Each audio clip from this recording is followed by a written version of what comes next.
prevención en la cuenca del Río Cuarto para controlar la circulación del agua cuando llueve, ponerle freno. Bueno, pero hay otras posturas en la universidad. Voy a saludar a la doctora Evangelina Natale, que es docente e investigadora e integrante del Instituto de Ciencias de la Tierra, Biodiversidad y Ambiente, que trabaja en la universidad y investiga para el CONICET, que respecto de la, si se quiere, creciente del Río Cuarto, tiene una mirada distinta. Ayer, invitada al debate de Así son las cosas, dijo que, bueno, mientras le sigamos poniendo cemento por todos lados al ambiente, esto va a ser cada vez más complicado. Doctora, un gusto, con Florencia Garza, Guillermo Jeremías de este lado. ¿Cómo le va? Hola, un gusto. ¿Cómo andás, Jeremías? Muy bien, muy bien. Bueno, ha generado mucha repercusión su postura respecto de esta cuestión. Usted lo puso como un ejemplo gráfico. No sé si es bueno pavimentar la costanera para la lógica del río. ¿Nos podría desarrollar más allá del título periodístico ese concepto? Sí, no sé si ustedes me escuchan bien. Perfecto. Perfecto. Bueno, te ha quedado esa frase así como un poco aislada del contexto. Bueno. Te sonó fuerte. Pues sí, pongámosla en el contexto entonces. No, lo que hablábamos ayer es que justamente Jorge hablaba de la impermeabilización de los suelos y es lo que en general estamos haciendo justo al lado del cauce, en la zona de ribera, tratando de alguna forma hermosear para la visión nuestra un ambiente que nosotros en realidad venimos a disfrutarlo en contacto con la naturaleza, pero le ponemos, es lo que yo te decía, le ponemos el asfalto, que tenemos que empezar a aprender a ensuciarnos los zapatos para poder disfrutar de esos ambientes. Y eso repercute, muy pequeño, es muy pequeño el impacto que genera en cuanto a la magnitud que tuvimos de esta crecida, ¿no? Pero va impidiendo esas pequeñas acciones locales, van impermeabilizando el suelo de alguna forma, evitando que la función reguladora que tiene la vegetación y la porosidad del suelo actúe frente a estas situaciones extremas de inundación como tuvimos. Que es lo que te decía, que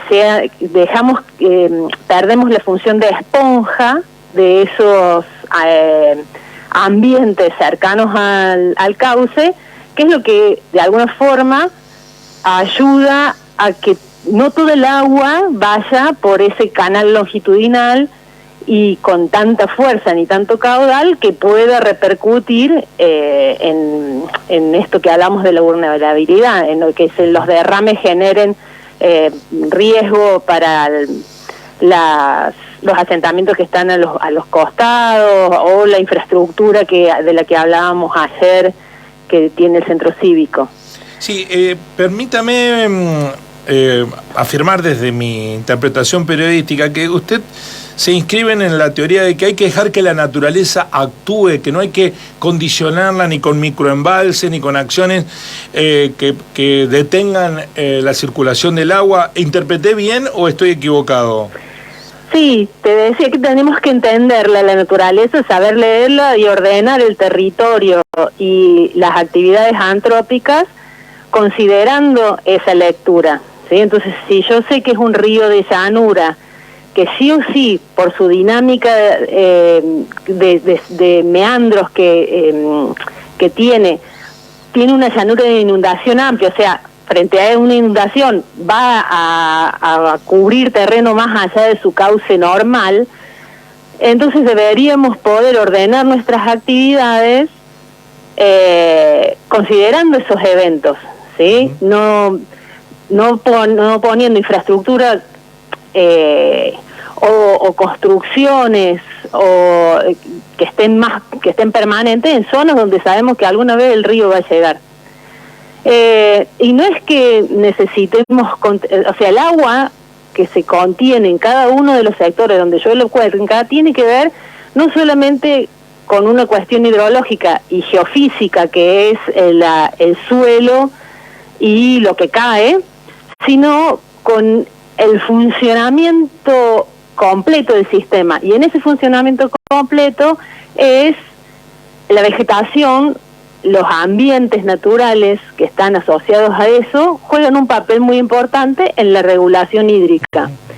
Entonces, entenderlo y tener un equilibrio entre la actividad productiva y mantener esos ambientes es más barato que empezar a mitigar las consecuencias de nuestro avance sin control sobre los sistemas.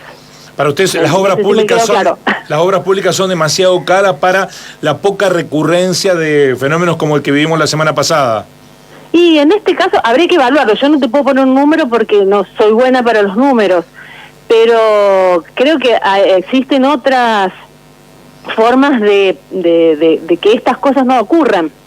Porque ¿por qué nos llamó la atención la inundación? Porque la gente quedó bajo agua, ¿no?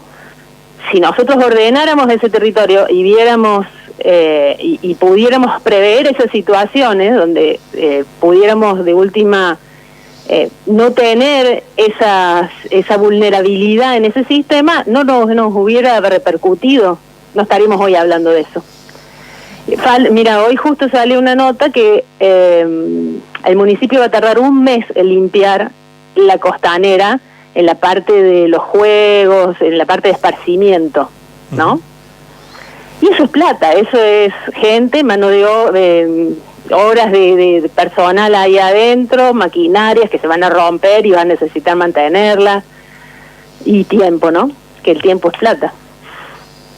Entonces, ¿usted qué recomendaría hacer? ¿Cuáles serían las acciones que se deberían seguir en estas circunstancias?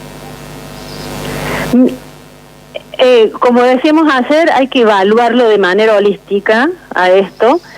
No digo que las presas no se deben hacer porque hay que considerar que en una de esas el daño que hemos hecho ya es irreversible y que conseguir que nuestras esponjas vuelvan a funcionar es muy a largo plazo, ¿no? Entonces hay que tener una mirada a corto plazo que permita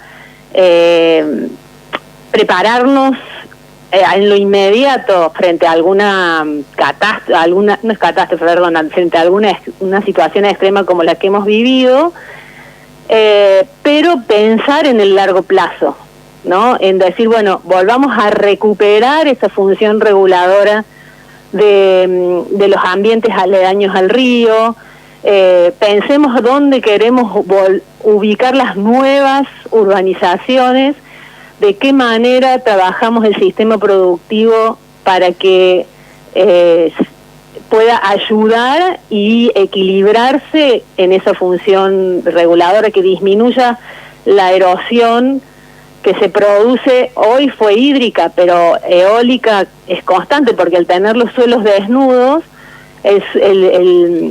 la acción del viento hace que también se pierdan esos nutrientes de lo que hablábamos ayer. Entonces, es empezar a equilibrar miradas, pensando en cuál es la mejor salud que puede tener este sistema, no sacando al hombre como el factor de degradación de esos ambientes, ni que el hombre lo mire a ese sistema como una conquista, ¿sí? Como que estamos conquistando territorios, sino intentar vernos dentro del sistema y acomodarnos para generar el menor impacto posible, porque eso también nos va a redundar a nosotros en menos amenazas y menos riesgos, ¿no?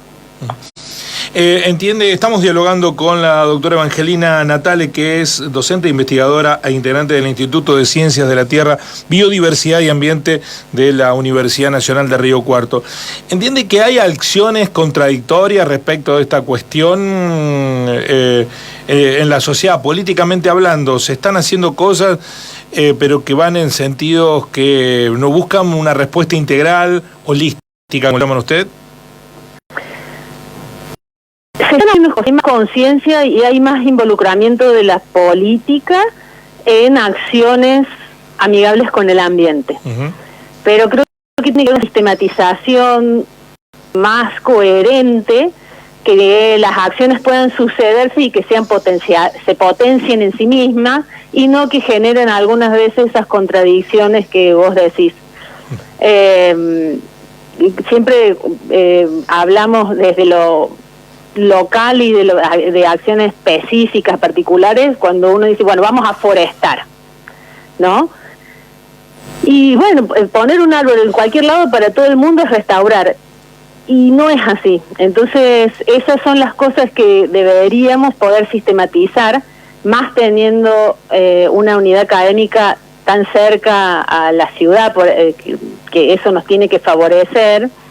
De hecho, hay una articulación entre las acciones que tiene el municipio y el asesoramiento que nosotros le damos, pero a veces exceden algunas algunas particularidades y se generan esas incoherencias. Deberemos como a ver, el corto plazo hace que las fundamentaciones que nosotros podamos asesorar o dar como asesoramiento no sean compatibles, ¿sí? Entonces, qué sé yo, nosotros decimos, bueno, hay que forestar en septiembre, pero el día del árbol es en agosto, por ejemplo. Entonces, ponemos seguro el árbol en agosto, que se va a morir porque le va a venir la última helada, y no esperamos a septiembre porque necesitamos que ese día se saque la foto y un montón de cosas políticas que exceden a los fundamentos científicos, ¿no? Está claro. Aquí también está planteada claramente que desde el lugar que ustedes investigan e impulsan la universidad, no están poniendo como prioridad la obtención de recursos del ambiente, ¿no? Porque la postura que tuvo Jorge González, tanto aquí como en el debate, es, bueno, pero lo que tenemos que hacer es retener el agua para mejorar la producción. ¿Ustedes creen que esa prioridad no debe ser la que conduzca nuestras acciones? No, yo no digo que no tengamos que producir, tenemos que alimentar al mundo, no nos queda, o sea, estamos dentro de ese sistema. Yo solo digo que excedemos a veces, justo ayer veía una película que se llama Hambres de Poder. Acá es como que no llegamos a pensar en que el equilibrio puede llegar a darnos un poco menor producción, porque obviamente destinamos tierra a forestación, por ejemplo, pero es la producción suficiente que nos permite estar dentro de ese sistema, ¿no? A veces no es todo producción en sí misma, porque porque quiero capitalizar mis ingresos. De hecho, es lo que hablábamos también con Jorge, de que cuando esa visión más equilibrada la tiene el que es propietario de la tierra, ¿no? Y no el que la alquila. Porque el que la alquila, como no es suya, lo que uno que quiere hacer es extraer la mayor cantidad de recursos en menor tiempo posible e irme, ¿sí? Entonces, hay que equilibrar esos pensamientos. No sé si es complicado. Sí, está muy claro, pero entiendo también que es muy desigual la puja de fuerza. Me da la impresión que los no ambientalistas están ganando por goleada. Totalmente. Siempre van a ganar por goleada hasta que lleguemos y voy a ser utópica en esto, hasta que lleguemos a que el planeta ya no soporte más todo lo que estamos haciendo y colapse. Cuando lleguemos a ese punto ya no va a haber ni dinero ni nada que pueda solucionarlo. Pero eso no lo vemos porque eso es a largo plazo y tenemos siempre digo que tenemos la suerte de que el planeta es sumamente resiliente y resistente a las modificaciones antrópicas y a la acción humana, ¿no? son unos pocos los que pueden llegar a leerlo a largo plazo y pensar en los beneficios que puede ser ese equilibrio, ¿sí? Tenemos un pensamiento cortoplacista por naturaleza. Lo que queremos para mañana, porque para pasado mañana ya es tarde, y entonces eso hace que no podamos ver el beneficio de una acción y de una estrategia que tiene réditos más a largo plazo. Doctora, muchísimas gracias. Gracias por alimentar el debate y además porque a veces hay que ir contra la corriente para entender completamente la realidad. Así que valoro mucho que nos haga pensar. Bueno, muchas gracias por invitarme y por eso dejarme cerrar la idea de ayer, que me quedé ahí con todas. Sí, los tiempos de la televisión y la dinámica suelen ser crueles para el desarrollo de ideas. Por suerte tenemos la posibilidad de seguir profundizando los conceptos en nuestro programa de radio. Muchísimas gracias, Evangelina, muy amable. La doctora Evangelina Natale, docente, investigadora, integrante del Instituto Ciencias de la Tierra, Biodiversidad y Ambiente de la Universidad y el CONICET, la crecida del río, sus consecuencias, el debate ambiental, el modelo productivista, extractivista o el modelo ambientalista en contrastes.